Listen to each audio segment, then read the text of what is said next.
तो चलिए शुरू करते हैं सबसे पहले सवाल से। पहला सवाल है, मानव खोपड़ी में कितनी हड्डियां होती हैं? कितनी हड्डियां होती हैं? तो सही उत्तर होगा 8। मानव खोपड़ी में कितनी हड्डियां होती हैं? 8 हड्डियां होती हैं।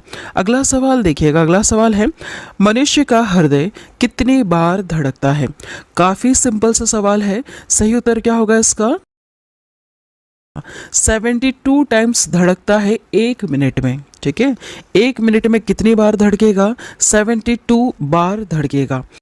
अगला सवाल है, स्वस्थ मनुष्य की श्वसन दर लगभग कितनी है? कितनी है? तो सही उत्तर होगा 16 से 18 बार है। स्वस्थ मनुष्य की श्वसन दर कितनी है? 16 से 18 बार है। अगला सवाल है, मस्तिष्क का वजन कितना होता है? कितना होता है?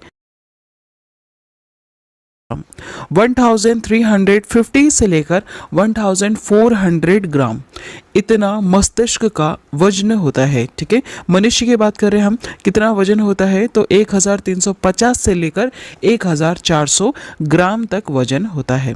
अगला सवाल है, मानव शरीर में सबसे बड़ी हड्डी कहाँ होती है? काफ़ी ज़्यादा महत्वपूर्ण सवाल है और कई बार एग्जाम में पहले भी पूछा जा चुका है। देखिए सही उत्तर क्या होगा इसका? इसका सही उत्तर है फीमर। जांग में जो हड्डी होती है सबसे बड़ी, उसको फीमर कहा जाता है। यह मानव शरीर की सबसे बड़ी हड्डी है। क्या नाम है? फीमर। कहाँ पाई जाती है? जांग में। अगला सवाल देखिएगा, मानव शरीर में सबसे छोटी हड्डी कहाँ होती है? सबसे छोटी हड्डी कहाँ पर है? तो सही जवाब होगा इसका मध्य कर्ण में है। ठीक है, क्या नाम है जिसका? स्टेपीज नाम है। इस हड्डी का नाम क्या है? स्टेपीज। यह कहाँ है? मध्य कर्ण में है। सबसे छोटी हड्डी होती है मानव शरीर की। अगला सवाल है, मानव शरीर में सबसे मजबूत हड्डी कहाँ होती है? सबसे मजबूत की बात हो रही है, तो सही उत्तर क्या हो जाएगा? जबड़े की हड्डी। जो हमारा जबड़ा है, इसकी जो हड्डी है, यह सबसे ज़्यादा मजबूत हड्डी होती है। अगला सवाल है, शरीर का सबसे कठोर तत्व कौन सा है? सबसे कठोर तत्व की बात हो रही है, तो सही जवाब होगा एनामिल। एनामिल सबसे कठोर तत्व है। अगला सवाल है, सामान्य मनुष्य का रक्तचाप कितना होता है? यह सवाल काफ़ी ज़्यादा महत्वपूर्ण है। सही उत्तर क्या होगा इसका? 120/80 मिलीमीटर। सामान्य मनुष्य का रक्तचाप कितना होना चाहिए? 120/80 मिलीमीटर। अगला सवाल है, शरीर में रक्त परिभ्रमण में कितना समय लगता है? कितना समय लगता है? तो सही उत्तर होगा 23 सेकंड्स लगते हैं। शरीर में रक्त परिभ्रमण करने में कितना समय लगता है? 23 सेकंड लगता है। ठीक है, अगला सवाल देखिएगा, मानव शरीर में जल की मात्रा कितनी होती है? कितनी होती है?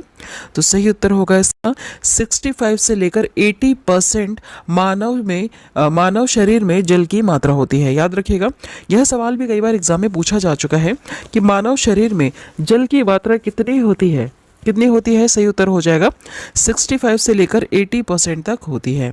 अगला सवाल है, रक्त की मात्रा शरीर के भार का कितना प्रतिशत होता है? कुछ इस तरह से सवाल पूछा है आपसे कि रक्त की जो मात्रा है, यह शरीर के भार का कितना प्रतिशत होता है? सही उत्तर क्या हो जाएगा इसका? इसका सही उत्तर है 7% होता है। कितना होता है? 7% होता है। अगला सवाल है, मनुष्य में रक्त की मात्रा कितनी होती है? उसके शरीर में रक्त की मात्रा कितनी होती है?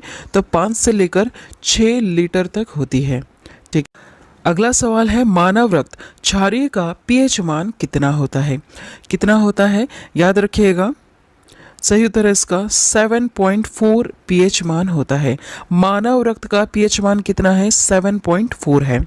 अगला सवाल देखिएगा, रक्त को शुद्ध करने वाला अंग कौन सा है? रक्त को शुद्ध कौन करता है? तो सही उत्तर होगा इसका किडनी। किडनी शुद्ध करती है रक्त को। ठीक है, अगला सवाल है, लाल रक्त का कण का जीवन काल कितने दिन का होता है? जो रेड ब्लड सेल होते हैं, उसका जीवन काल कितने दिन का होता है? सही उत्तर क्या होगा इसका? इसका सही उत्तर है 20 से लेकर 120 दिन तक लाल रक्त का कण जीवित रहता है। ठीक है, कितने से कितने दिन तक?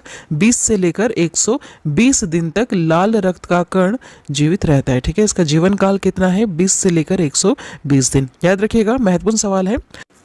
अगला सवाल है, श्वेत रक्त कण का जीवन काल कितने दिन का होता है?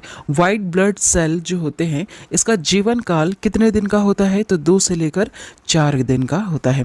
अगला सवाल देखिएगा, सर्वदाता रक्त समूह यूनिवर्सल डोनर कौन सा ग्रुप होता है? कौन सा ऐसा ब्लड ग्रुप वाला व्यक्ति है जो अपना ब्लड हर किसी को दे सकता है? तो ओ वाले व्यक्ति जो है, जिसका जो ब्लड ग्रुप है ओ पॉजिटिव है या फिर ओ है, वह व्यक्ति अपना जो ब्लड है वह किसी को भी दे सकता है, किसी भी ज़रूरतमंद इंसान को दे सकता है। अगला सवाल पूछा है, सर्वग्राही रक्त समूह यूनिवर्सल रिसेप्टर कौन सा होता है? कौन सा होता है ऐसा ब्लड ग्रुप जो हर किसी ब्लड को एक्सेप्ट कर ले?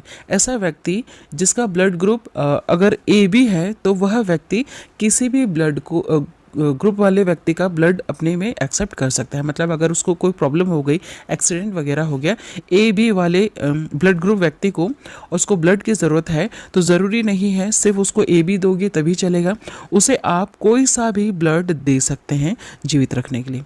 ठीक है, समझ में आ रहा है आपको? चलिए अगला सवाल है, भोजन का पाचन क्रिया कहाँ से प्रारंभ होता है? कहाँ से प्रारंभ हो जाता है? तो यह मुंह से ही प्रारंभ हो जाता है। जैसे ही आप खाना खाते हैं, मुंह से ही इसका जो पाचन क्रिया है, जो प्रोसेस होती है, वह शुरू हो जाती है। अगला सवाल है, पचे हुए भोजन का अवशोषण किस आंत में होता है? किस आंत में होता है? तो सही जवाब क्या हो जाएगा? छोटी आंत में होता है। जो छोटी आंतें हैं, इसमें पचे हुए भोजन का अवशोषण होता है। अगला सवाल है, पित्त किस अंग द्वारा स्त्रावित होता है? किस अंग द्वारा स्त्रावित होता है? तो यह यकृत द्वारा स्त्रावित होता है। अगला सवाल देखिएगा, अगला सवाल है, शरीर की सबसे बड़ी ग्रंथि का नाम बताइए। सबसे बड़ी ग्रंथि का नाम क्या है? तो सही जवाब हो जाएगा इसका यकृत। लीवर जो है यह सबसे बड़ी ग्रंथि है हमारे मानव शरीर की। अगला सवाल है, शरीर का सबसे बड़ा अंग कौन सा होता है? सबसे बड़ा अंग क्या है? तो त्वचा है सबसे बड़ा अंग। अगला सवाल, सबसे छोटी ग्रंथि का नाम बताइए। सबसे छोटी ग्रंथि कौन सी है? तो सही उत्तर हो जाएगा इसका पिट्यूटरी ग्रंथि। ठीक है, पिट्यूटरी जो ग्लैंड है यह सबसे छोटी ग्रंथि है। अब बताइए सबसे बड़ी ग्रंथि कौन सी है? जस्ट अभी हमने नाम पढ़ा, तो यकृत जो लीवर है यह शरीर की सबसे बड़ी ग्रंथि है। सबसे छोटी कौन सी है? तो पिट्यूटरी ग्लैंड है।